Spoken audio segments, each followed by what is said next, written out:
નમસ્કાર દર્શક મિત્રો, ધ લોકસત્તા શોમાં આપનું સ્વાગત છે।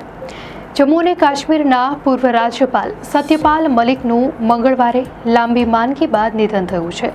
તેમના નિધનની જાણકારી તેમના એક્સ એકાઉન્ટ પર આપવામાં આવી હતી। તેમના અંગત સચિવ કે.એસ. રાણાએ આ સમાચારની પુષ્ટિ કરી અને જણાવ્યું કે સત્યપાલ મલિકનું નિધન આજે બપોરે 1:12 રામ મનોહર લોહિયા હોસ્પિટલમાં થયું।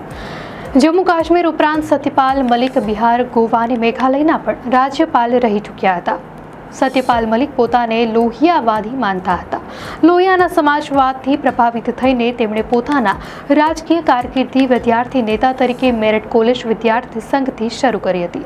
સત્યપાલ મલિકનો જન્મ 24 જુલાઈ 1946ના રોજ ઉત્તર પ્રદેશના બાગપત જિલ્લાના હિસાવાડા ગામમાં થયો હતો। જ્યારે તેઓ માત્ર 2 વર્ષના હતા ત્યારે તેમના પિતાનું અવસાન થયું હતું। 1974માં તેમણે ચૌધરી ચરણસિંહની પાર્ટી ભારતીય ક્રાંતિ દળની ટિકિટ પર બાગપત વિધાનસભાની ચૂંટણી લડી અને માત્ર 28 વર્ષની ઉંમરે વિધાનસભા પહોંચી ગયા। સત્યપાલ મલિકે પોતાની પ્રથમ વિધાનસભા ચૂંટણી લગભગ 10,000 મતોના અંતરથી જીતી હતી। 1980માં તેઓ લોકદળ પાર્ટીમાંથી રાજ્યસભામાં પહોંચ્યા, પરંતુ 4 વર્ષ બાદ જ તેમણે કોંગ્રેસનો હાથ પકડ્યો, જેની સરકારમાં લાગુ થયેલી ઇમરજન્સીનો વિરોધ કરવા બદલ તેઓ જેલમાં ગયા હતા। 1987માં રાજીવ ગાંધી પર બોફોર્સ કૌભાંડનો આરોપ લાગ્યો, જેના વિરોધમાં વિશ્વનાથ પ્રતાપસિંહે મોરચો ખોલ્યો અને સત્યપાલ મલિકે તેમનો સાથ આપ્યો। કોંગ્રેસ છોડીને સત્યપાલ મલિકે જન મોરચા પાર્ટી બનાવી, જે 1988માં જનતા દળમાં ભળી ગઈ। 1989ની સામાન્ય ચૂંટણીમાં સત્યપાલ મલિકે ઉત્તર પ્રદેશની અલીગઢ બેઠક પરથી ચૂંટણી લડી અને પ્રથમવાર લોકસભામાં પહોંચ્યા। 1996માં તેઓ સમાજવાદી પાર્ટીમાં જોડાયા અને ફરીથી અલીગઢથી ચૂંટણી લડ્યા, પરંતુ તેમને ખરાબ રીતે હાર મળી। તેઓ ચોથા નંબરે રહ્યા। તેમને લગભગ 40,000 મત મળ્યા, જ્યારે જીતનાર ઉમેદવારને લગભગ 2,30,000 મત મળ્યા હતા। આ પરિણામથી તેમની જાટ નેતા તરીકેની છબી પર પણ અસર પડી હતી। પોતાની રાજકીય યાત્રામાં સત્યપાલ મલિકે લગભગ 30 વર્ષ સુધી મોટા ભાગે સમાજવાદી વિચારધારા સાથે જોડાયેલા રહ્યા, પરંતુ 2004માં તેઓ ભાજપમાં જોડાયા અને પાર્ટીની ટિકિટ પર ચૌધરી ચરણસિંહના પુત્ર અજીતસિંહ સામે બાગપતથી ચૂંટણી લડ્યા। આ ચૂંટણી પણ તેમની જાટ નેતા તરીકેની ઓળખ માટે એક કસોટી સમાન હતી, પરંતુ તેમાં પણ તેઓ નિષ્ફળ રહ્યા। અજીતસિંહને લગભગ 3,50,000 મત મળ્યા, જ્યારે ત્રીજા નંબરે રહેલા સત્યપાલ મલિકને લગભગ 1 લાખ મત મળ્યા હતા। 2005-2006માં તેમને ઉત્તર પ્રદેશ ભાજપના ઉપાધ્યક્ષ બનાવવામાં આવ્યા હતા અને 2009માં ભારતીય જનતા પાર્ટીના કિસાન મોરચાના રાષ્ટ્રીય પ્રભારી બનાવાયા। હેમંત અત્રેએ જણાવ્યું, હાર છતાં ભાજપે સત્યપાલ મલિકને પોતાની સાથે રાખ્યા। 2012માં તેમને ભાજપના રાષ્ટ્રીય ઉપાધ્યક્ષ બનાવવામાં આવ્યા। આ એ સમય હતો જ્યારે ભાજપ ઉત્તર પ્રદેશમાં પોતાનું સ્થાન શોધી રહી હતી અને તેને એક જાટ નેતાની જરૂર હતી। તેમણે ઉમેર્યું, એ જ સમયે સત્યપાલ મલિકનો નરેન્દ્ર મોદી સાથે સંવાદ થયો અને સંબંધ બંધાયો। 2014માં બહુમતી સાથે નરેન્દ્ર મોદી વડાપ્રધાન બન્યા, ત્યારે 30 સપ્ટેમ્બર 2017ના રોજ સત્યપાલ મલિકને બિહારના રાજ્યપાલ બનાવવામાં આવ્યા। લગભગ 11 મહિના સુધી બિહારના રાજ્યપાલ રહ્યા બાદ ઓગસ્ટ 2018માં તેમને જમ્મુ કાશ્મીરના રાજ્યપાલ તરીકે નિયુક્ત કરાયા।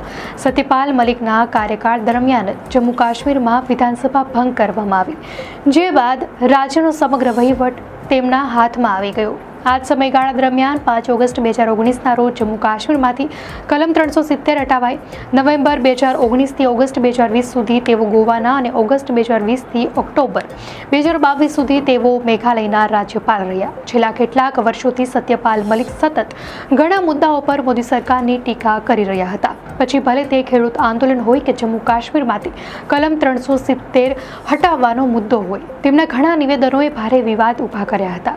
14 ફેબ્રુઆરી 2019ના રોજ જમ્મુ કાશ્મીરના પુલવામામાં વિસ્ફોટકોથી ભરેલી ગાડી CRPFના 70 બસોના કાફલામાં ચાલી રહેલી એક બસ સાથે અથડાઈ હતી।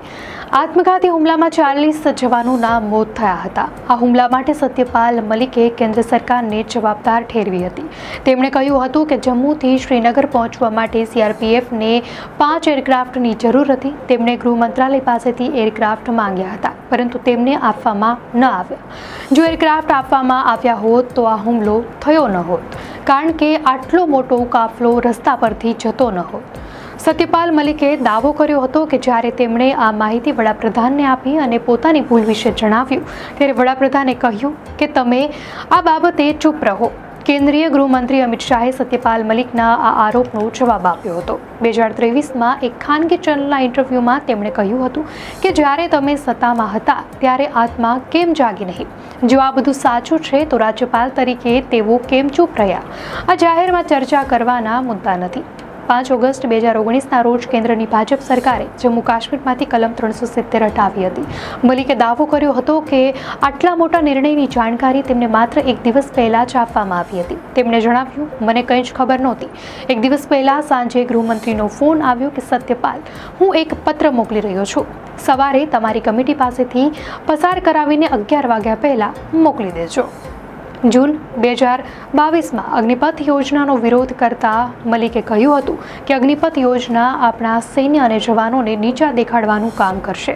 22 ઓગસ્ટ 2022ના રોજ જ્યારે તેઓ મેઘાલયના રાજ્યપાલ હતા ત્યારે બાગપતના ખેગડામાં આયોજિત કિસાન મજૂર સભામાં તેમણે કહ્યું હતું, દિલ્હીની સીમા ઉપર 700 ખેડૂતો મરી ગયા હતા. મને કૂતરું નહોતું કરડ્યું કે હું રાજ્યપાલ હોવા છતાં લડાઈ કરું, પરંતુ જ્યારે 700 લોકો મરી ગયા ત્યારે પણ દિલ્હીમાં સંવેદનાનો એક પણ પત્ર આવ્યો નહીં. તેમણે ઉમેર્યું, તેમને વાત મોડી સમજાઈ.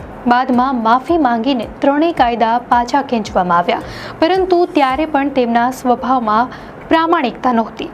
જાન્યુઆરી 2022માં તેમણે કહ્યું, હું ખેડૂતોના મુદ્દા પર જ્યારે વડાપ્રધાનને મળવા ગયો તો મારી 5 મિનિટમાં જ લડાઈ થઈ ગઈ. તેઓ ખૂબ જ ઘમંડમાં હતા. જ્યારે મેં તેમને કહ્યું કે આપણા 500 લોકો મરી ગયા છે. જાન્યુઆરી 2019માં તેમણે કહ્યું, જમ્મુ કાશ્મીર પણ દેશના બીજા રાજ્યો જેવું જ છે. અહીં કોઈ કતલ નથી થઈ રહી. જેટલા મર્ડર પટનામાં એક દિવસમાં થાય છે તેટલા મૃત્યુ તો કાશ્મીરમાં એક અઠવાડિયામાં થાય છે. કાશ્મીરમાં હવે પથ્થરમારો અને આતંકવાદી સંગઠનોમાં છોકરાઓનું જોડાણ બંધ થઈ ગયું છે. તેમણે ઉમેર્યું, અહીં છોકરાઓ ખુલ્લેઆમ હથિયાર લઈને ફરે છે અને રાજ્યના પોલીસ કર્મીઓને મારે છે. તમે તેમને કેમ મારી રહ્યા છો? જો મારવા છે તો તેમને મારો જેમણે તમારા દેશ અને કાશ્મીરને લૂંટ્યું છે. શું તમે ક્યારેય આવા કોઈ વ્યક્તિને માર્યો છે? માર્ચ 2020માં ઉત્તર પ્રદેશના બાગપતથી મુલાકાત દરમિયાન એક જનસભામાં તેમણે કહ્યું હતું કે રાજ્યપાલનું કોઈ કામ હોતું નથી. કાશ્મીરમાં જે રાજ્યપાલ હોય છે તે દારૂ પીએ છે અને ગોલ્ફ રમે છે. દર્શક મિત્રો, આ માહિતી આપને કેવી લાગી? આપની પ્રતિક્રિયા અમને કોમેન્ટમાં ચોક્કસથી જણાવશો. અને જો આપને આ માહિતી સારી લાગી હોય તો વિડીયોને લાઇક કરો અને ચેનલને સબસ્ક્રાઇબ કરો.